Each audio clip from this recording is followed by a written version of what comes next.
8월 17일 목요일 하나님께서 주시는 말씀은 사도행전 22장 30절부터 23장 11절까지입니다. 봉독을 합니다.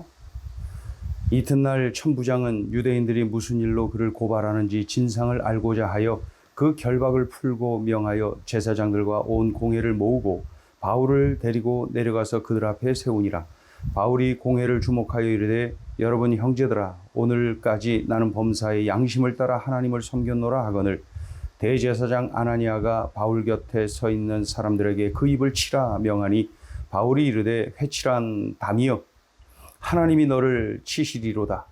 내가 나를 율법대로 심판한다고 앉아서 율법을 어기고 나를 치라 하느냐 하니 곁에 선 사람들이 말하되 하나님의 대제사장을 네가 욕하느냐. 바울이 이르되 형제들아, 나는 그가 대제사장인 줄 알지 못하였노라. 기록하였으되 너의 백성의 관리를 비방하지 말라 하였느니라 하더라.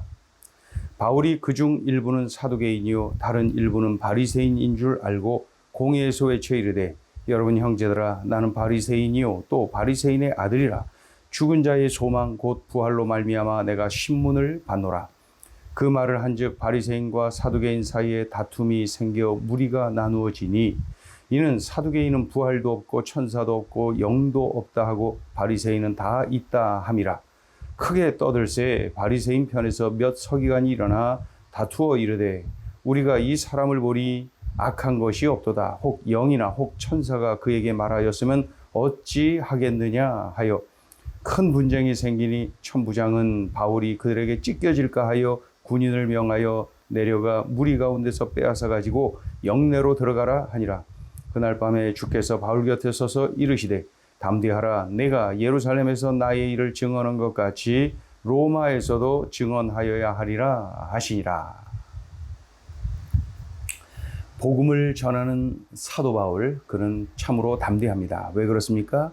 이 복음은 생명을 살리는 하나님의 능력이기 때문에 그렇습니다. 그래서 그 복음 전하는 것이 자랑스럽고 그 복음 전하는 것이 보람되고 또 그 복음을 전하는 것이 사명인 것을 명심하고 있기 때문에 그렇게 담대합니다. 영벌에 처할 사람들이 이 복음을 듣고 예수님을 영접하고 영생을 얻게 되니까 사도 바울은 늘 기쁘고 늘 담대합니다. 그런 사도 바울을 유대인들이 죽이자고 결의하고 소리치고 로마 군대 천부장이 그래서 급하게 바울을 체포합니다.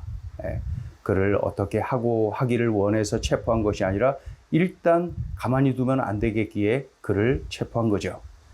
그래서 이제 날이 밝아서 이튿날, 오늘 본문의 시작이죠. 이튿날 천부장이 유대 제사장들과 사내들인 공회원들을 다 불러 모읍니다. 그리고 사도 바울을 그들 앞에 딱 세우지요. 왜 사도 바울을 그들 앞에 세운 겁니까? 30절에 나오죠.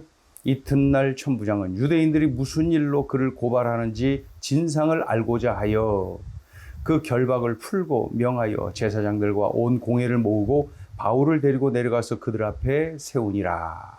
그러니까 유대인들이 무슨 일로 그를 고발하는지 진상을 알고자 하여 그 사도 바울을 그들 다 불러 모은 그 유대인들 앞에 세운 것이죠. 그 자리에서 사도 바울이 입을 열어서 말합니다. 그 1절에 나오죠. 1절. 바울이 공회를 주목하여 이르되 여러분 형제들아, 오늘까지 나는 범사의 양심을 따라 하나님을 섬겨노라. 이렇게 사도 바울이 입을 엽니다. 그러자 대제사장 아나니아가 화를 내면서 명령을 하지요. 그 입을 치라. 자, 2절 읽어보세요. 대제사장 아나니아가 바울 곁에 서 있는 사람들에게 그 입을 치라 명령을 내립니다. 그러자 여전히 당당한 이 사도 바울이 반박을 합니다. 뭐라고 반박하나요? 3절 읽어보죠. 바울이 이르되 회칠한 담이여, 하나님이 너를 치시리로다. 네가 나를 율법대로 심판한다고 앉아서 율법을 어기고 나를 치라 하느냐. 이 회칠한 담이여라는 말은 겉은 화려하고 아름답게 보이지만 속은 더럽다는 뜻이죠. 그러니까 위선적인 그러한 사람을 이렇게 지적할 때 하는 표현입니다. 그런데 사도 바울이 가만히 보니까, 이런 분위기에서 가만히 보니까 자신에게 소리치는 자들, 자신을 죽이겠다고 소리치는 자들을 이렇게 보니까 일부는 바리새인들, 일부는 사두개인들이라는 것을 알았지요. 그때 이 사도 바울에게 우리 주님께서 지혜를 주신 겁니다. 이들 두 파가 늘 앙숙이라는 것을 잘 알고 있지 않습니까? 그러니까 사도 바울이 말하는 거예요. 6절을 보세요. 6절. 바울이 그중 일부는 사두개인이요 다른 일부는 바리새인인 줄 알고 공회에서 외쳐 이르되 뭐라 그럽니까? 여러분 형제들아 나는 바리새인이요 또 바리새인의 아들이라. 죽은 자의 소망과 부활로 말미암아 내가 신문을 받노라. 그 당시에 사두개파, 바리새파는 가장 대표적인 그러한 집단인데 이들은 서로 여러 가지 모양으로 앙숙이었습니다. 정치적으로도 친로마 성향의 사두개파, 반로마 성향의 바리새파가 있었지요. 더욱이 이들은 신학적으로, 이 교리적으로 굉장히 대립하고 있었습니다. 사두개파는 부활이 없다, 천사도 없다, 영도 없다, 다 없다는 거예요. 그런데 바리새파는 다 있어요. 천사도 있고 영도 있고 부활도 있고 바리새파는 다 있다는 거예요. 이것을 잘 알고 있는 이 사도 바울이 뭐라고 표현합니까? 6절을 다시 보면 6절 두 번째 줄. 여러분 형제들아 나는 바리새인이요 또 바리새인의 아들이라. 죽은 자의 소망과 부활로 말미암아 내가 신문을 받노라. 예수님이 부활하셨다는 사실을 전한 거거든요. 그래서 내가 예수님이 부활했다는 사실을 전했는데 그 뭐가 잘못됐느냐. 나 그걸로 이렇게 신문을 받고 있다. 너무 황당하지 않느냐. 이런 식으로 표현을 한 거죠. 사도 바울의 말을 들은 이 바리새인들이 반응을 합니다. 맞는 말 했는데 부활이 있는데 부활했다고 하는 거 뭐가 잘못된 거지? 그러자 이 두 파 사이에 분쟁이 일어난 거야. 부활이 어디 있어? 부활이 있지. 천사, 영이 어디 있어? 그러면서 서로 마구 분쟁이 일어난 거예요. 합력해서 사도 바울 죽이자 했던 자들이 벼랑간에 혼란에 빠졌어요. 분쟁을 합니다. 크게 다툽니다. 그런데 이때의 분위기가 얼마나 살벌했는지 오늘 본문에 어떻게 표현되어 있냐면 여차하면 사도 바울을 찢어 죽일 것 같아서 이 천부장이 급하게 군인들을 풀어서 이 사도 바울을 영내로 피신시킵니다. 여차하면 찢어 죽일 것 같아서. 자, 9절, 10절 읽어보죠. 크게 떠들새 바리새인 편에서 몇 서기관이 일어나 다투어 이르되 우리가 이 사람을 보니 악한 것이 없도다. 혹 영이나 혹 천사가 그에게 말하였으면 어찌하겠느냐 하여 큰 분쟁이 생기니 천부장은 바울이 그들에게 찢겨질까 하여 군인을 명하여 내려가 무리 가운데서 빼앗아 가지고 영내로 들어가라 하니라. 이렇게 해서 사도 바울은 그 군인들에 의하여서 그 천부장이 거하는 그곳 영내로 들어가게 됩니다. 그날 이 어수선했던 그날, 참으로 두려웠던 그날, 무서웠던 그날, 사도 바울이 얼마나 괴로웠을까요? 사도 바울이 얼마나 지쳤을까요? 그런데 바로 그날 밤에 우리 주님께서 사도 바울을 만나 주시지요. 또 위로하시지요. 함께 해주시지요. 그리고 사명을 다시 확인시켜 주시지요. 11절 읽어봅니다. 그날 밤에 주께서 바울 곁에 서서 이르시되 담대하라. 내가 예루살렘에서 나의 일을 증언한 것 같이 로마에서도 증언하여야 하리라 하시니라. 사명을 재확인시켜 주시죠. 그리고 위로해 주시고 함께 해 주시고 격려해 주시는, 그리고 사명을 재확인시켜 주시는 우리 예수님이 그날 밤에 사도 바울을 만나십니다. 자, 오늘 주시는 메시지입니다. 첫째, 성령과 지혜가 충만하기를 뜨겁게 간구하라. 사도 바울이 성령으로 충만하니까 두려운 상황에서도 하나님이 나를 이방인에게 보내셨다. 내가 지금 하는 일은 하나님이 보내신 일을 내가 하는 것이다. 두려워 떨지 않고 담대한 것을 볼 수가 있어요. 이거 인간의 힘으로 되겠습니까? 성령으로 충만하니까, 성령의 이끌림을 받으니까 이렇게 담대할 수가 있는 것이죠. 성령 충만이 이렇게 중요합니다. 동시에 사도 바울이 지혜로 충만하니까 이 두려운 상황에서 어떻게 합니까? 바리새인들과 사두개파가 서로 분쟁하게 만들고 서로 다투게 만들고 서로 혼란에 빠지게 만들고 자중질환에 빠지게 만들죠. 그런 상황에서 나는 예수가 부활했다는 사실을 전했을 뿐이다. 이렇게 또 이야기하면서 이게 뭐가 잘못됐냐. 그러면서 그 두 파가 말이죠. 서로 분쟁하도록 만드는 그러한 지혜, 그 사도 바울에게서 볼 수가 있습니다. 아무리 생각해도 이 지혜는 주님이 주신 지혜가 분명합니다. 주님께서 주신 지혜예요. 성령과 지혜가 충만한 것이 그렇게 중요하고 참 좋습니다. 그러니 초대교회 일꾼들을 선출할 때도 어떤 사람을 선출했습니까? 성경을 보면 여러 곳에서 성령과 지혜가 충만한 아무개, 성령과 지혜가 충만한 아무개를 일꾼으로 세웠다. 이러한 표현들, 늘 그 기준은 성령과 지혜가 충만한 거예요.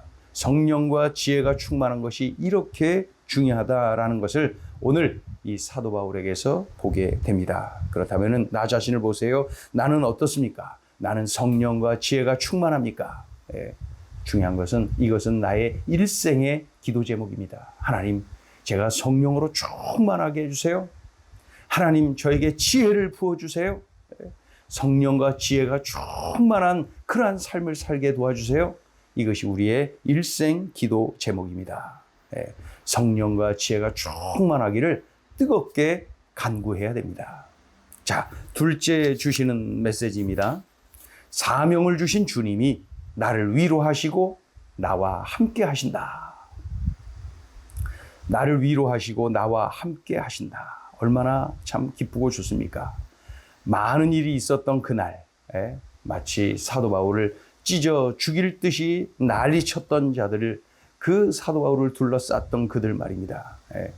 지칠 대로 지친 그날, 사도 바울이 너무나도 무섭고 두려웠던 그날, 우리 주님이 사도 바울을 만나 주시죠. 11절에 보면은 그날 밤에, 그 다음 날도 아니고 다다음 날도 아니고 그날 밤에, 가장 힘들었던 그날 밤에, 가장 두려웠던 그날 밤에, 많은 일이 있었던 그날 밤에 우리 주님이 바울 곁에 서 주십니다. 또 바울을 위로하시죠. 바울아, 담대해라. 바울아, 힘내라. 바울, 두려워하지 마. 내가 있잖니. 우리 주님이 사도 바울을 위로하십니다. 함께 하십니다. 그리고 사명을 다시 한번 확인시켜 주시죠. 네가 예루살렘에서 나의 일을 증언한 것 같이 로마에서도 증언하여야 하리라. 이렇게 말입니다. 우리가 사명을 붙잡고 살면 참 좋습니다. 왜요? 우리 주님이 나와 함께 하시죠. 나를 위로해 주시죠. 그래서 우리는 주님이 나에게 주신 사명을 붙잡고 살아야 됩니다. 우리 모두의 그 공통의 사명은 복음 전파, 생명 살리는 일, 그렇죠? 전도하는 일, 이것이 우리 모두에게 주신 공통의 사명. 동시에 우리 개개인에게 주신 사명이 있습니다. 그래서 이 사명을 꼭 끌어안고 살아야지요. 그래서 주님이 위로하시는 인생, 주님이 함께 하시는 인생을 사는 비결은 바로 이 사명을 끌어안고 사는 것이죠. 예수님이 승천하시며 마지막 유언을 하셨어요. 너희는 가서 모든 민족을 제자 삼아 아버지와 아들과 성령의 이름으로 세례를 주고 내가 너에게 분부한 모든 것을 지키게 하라. 이렇게 사명을 주셨어요. 생명 살려라, 사람 살려라, 사명을 주셨어요. 사명을 주고 끝난 것이 아니라 뭐라 그래요? 볼지어다 내가 세상 끝날까지 너희와 항상 함께 있으리라. 함께 있겠다. 그렇게 우리 주님이 약속하시는 것을 볼 수 있죠. 사명을 끌어안고 살면 늘 우리 주님이 함께 하시고 위로하시는 인생을 살아갈 수가 있는 것이죠. 이 얼마나 황홀합니까? 늘 주님이 함께 하시는 인생, 늘 주님이 위로해 주시는 인생, 우리가 그러한 삶을 살아야죠. 그러기 위해서는 내가 늘 사명 따라 사는, 사명을 붙잡고 사는, 사명을 바라보며 사는 우리들의 삶이 되어야 합니다. 사명을 주신 주님이 나를 위로하시고 나와 함께 하신다. 기도하겠습니다. 하나님 아버지, 들려주신 말씀이 귀하고 귀합니다. 오늘 주신 말씀 끌어안고 꼭 이렇게 살아내게 하여 주옵소서. 나 자신 늘 성령과 지혜가 충만하게 하시고 사명 따라가는 인생 살게 하여 주옵소서. 그리하여 우리 주님이 위로하시고 함께 하시는 그 황홀한 인생, 그 인생 살아내게 하여 주옵소서. 예수님의 이름으로 기도 올리옵나이다. 아멘.